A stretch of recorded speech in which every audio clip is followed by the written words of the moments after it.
राधे राधे दोस्तों, कैसे हैं आप सभी। उम्मीद करती हूँ आप लोग काफ़ी अच्छे होंगे, स्वस्थ होंगे। फ्रेंड्स, हमारे चैनल में आप सभी का स्वागत है। फ्रेंड्स, आप सभी जानते हैं कि आज है 25 अगस्त। जी हाँ, 25 अगस्त 2025 को बहुत ही धूमधाम से वराह जयंती मनाई जा रही है। फ्रेंड्स, चलिए हम इसके विषय में कुछ जान लेते हैं। वराह जयंती क्या है, क्यों मनाई जाती है। फ्रेंड्स, इस साल वराह जयंती पर भक्त भगवान विष्णु के वराह अवतार की पूजा कर आशीर्वाद प्राप्त करेंगे। तृतीया तिथि 25 अगस्त को प्रारंभ होकर 26 अगस्त तक रहेगी। मान्यता है कि इस दिन श्रद्धा और विधि विधान से पूजा करने से जीवन में सुख समृद्धि आती है, संकट दूर होते हैं और आध्यात्मिक ऊर्जा का संचार होता है। फ्रेंड्स, इस वर्ष वराह जयंती का पर्व विशेष संयोग लेकर आ रहा है। पौराणिक मान्यता है कि इसी दिन भगवान विष्णु ने राक्षस हिरण्याक्ष का वध कर पृथ्वी को पाताल लोक से मुक्त कराने के लिए वराह अवतार धारण किया था। इस अवसर पर तृतीया तिथि का प्रारंभ 25 अगस्त को दोपहर 12:35 से होगा और इसका समापन 26 अगस्त को दोपहर 1:54 पर होगा। श्रद्धालुओं के लिए पूजा का शुभ समय 25 अगस्त को दोपहर 1:40 से शाम 4:15 तक तय की गई है। इस पावन अवसर पर भगवान विष्णु के वराह स्वरूप की आराधना करने से जीवन में सुख समृद्धि आती है और नकारात्मक शक्तियों का नाश होता है। श्रद्धालु व्रत, पूजा और कथा पाठ के माध्यम से भगवान के प्रति अपनी आस्था व्यक्त करते हैं। ये दिन न केवल धार्मिक दृष्टि से महत्वपूर्ण है, बल्कि आध्यात्मिक शक्ति और आंतरिक शांति प्रदान करने वाला भी माना जाता है। चलिए दोस्तों, जान लेते हैं वराह जयंती पर पूजा विधि। फ्रेंड्स, प्रातः स्नान कर मन को पवित्र करें और व्रत का संकल्प लें। घर के पवित्र स्थान पर भगवान विष्णु के वराह स्वरूप की प्रतिमा या चित्र स्थापित करें। धूप, दीप, पुष्प और नैवेद्य अर्पित करके हिरण्याक्ष वध की कथा का पाठ करें। पूजा पूर्ण होने के बाद भगवान विष्णु अथवा वराह अवतार की आरती करें और परिवार सहित प्रसाद ग्रहण करें। मान्यता है कि वराह जयंती पर किए गए व्रत और पूजा से जीवन की कठिनाइयों से मुक्ति मिलती है और घर परिवार में खुशहाली का वातावरण बनता है। श्रद्धा और आस्था के साथ किया गया यह अनुष्ठान न केवल पापों का नाश करता है, बल्कि आध्यात्मिक उन्नति का मार्ग भी प्रशस्त करता है। तो दोस्तों, अब हम वराह जयंती की कथा सुन लेते हैं। जब हिरण्याक्ष और हिरण्यकशिपु ने जब दिति के गर्भ से जुड़वा बच्चों के रूप में जन्म लिया, इनके जन्म से पृथ्वी कांप उठी, आकाश में नक्षत्र एवं लोक डोलने लगे, समुद्र में भयंकर लहरें उठने लगी। ऐसा ज्ञात हुआ मानो जैसे प्रलय का आगमन हो गया हो। इतना भयानक था इन दोनों का जन्म लेना। यह दोनों दैत्य जन्म उपरांत ही बड़े हो गए। इनका शरीर वज्र के समान कठोर और विशाल हो गया। दोनों बलवान थे और संसार में अजेयता और अमरता प्राप्त करना चाहते थे।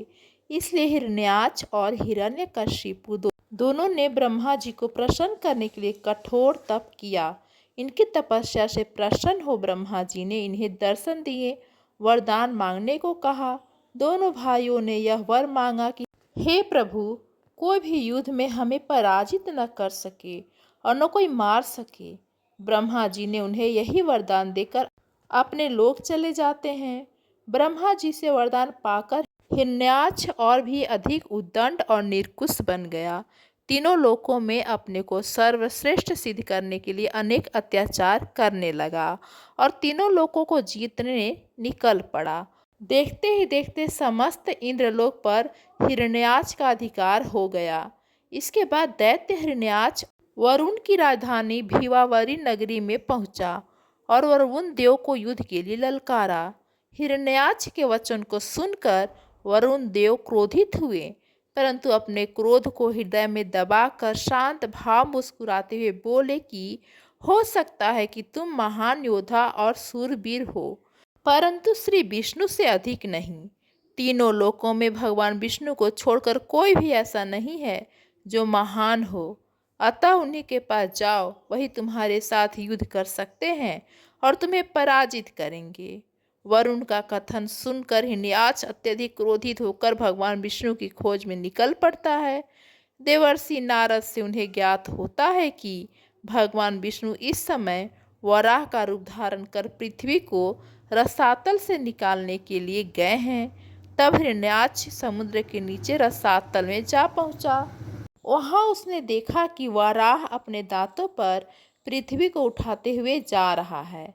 दैत्य वराह को असभ्य भाषा में अभद्र वचन कहते हुए पृथ्वी को ले जाने से रोकता है।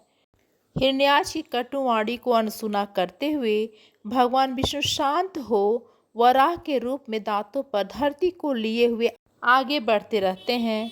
दैत्य भगवान वराह की पीछा नहीं छोड़ता।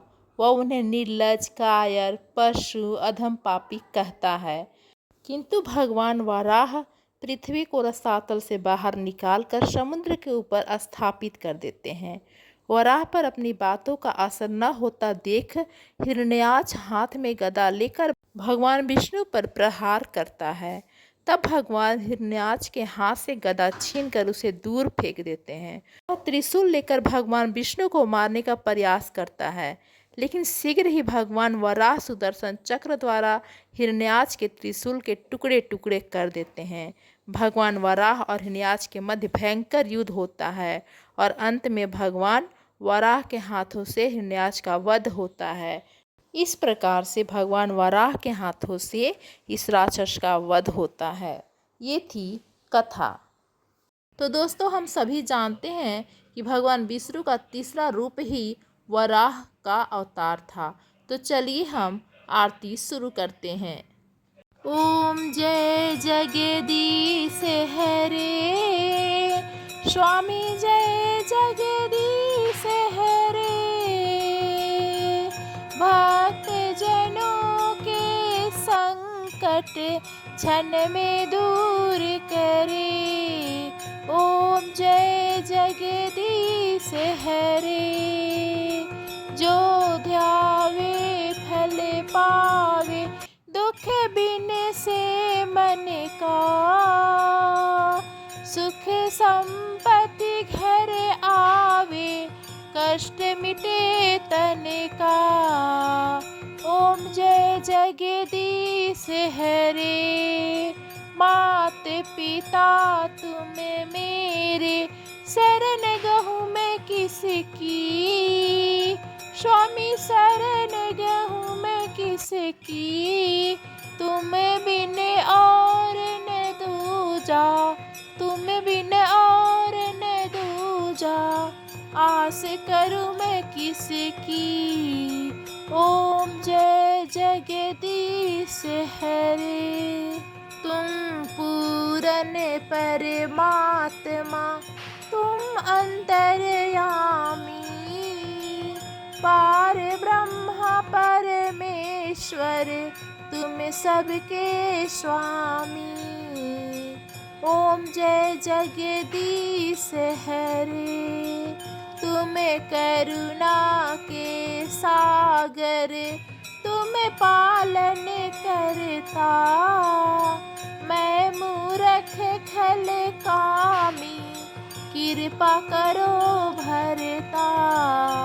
ओम जय जगदीश हरे, ओम जय जगदीश हरे, स्वामी जय जगदीश हरे, तुम हो एक अगोचर, सबके प्राणपति, स्वामी सबके प्राणपति, किस विधि मिलूं दया मैं, तुमको मैं कुमति।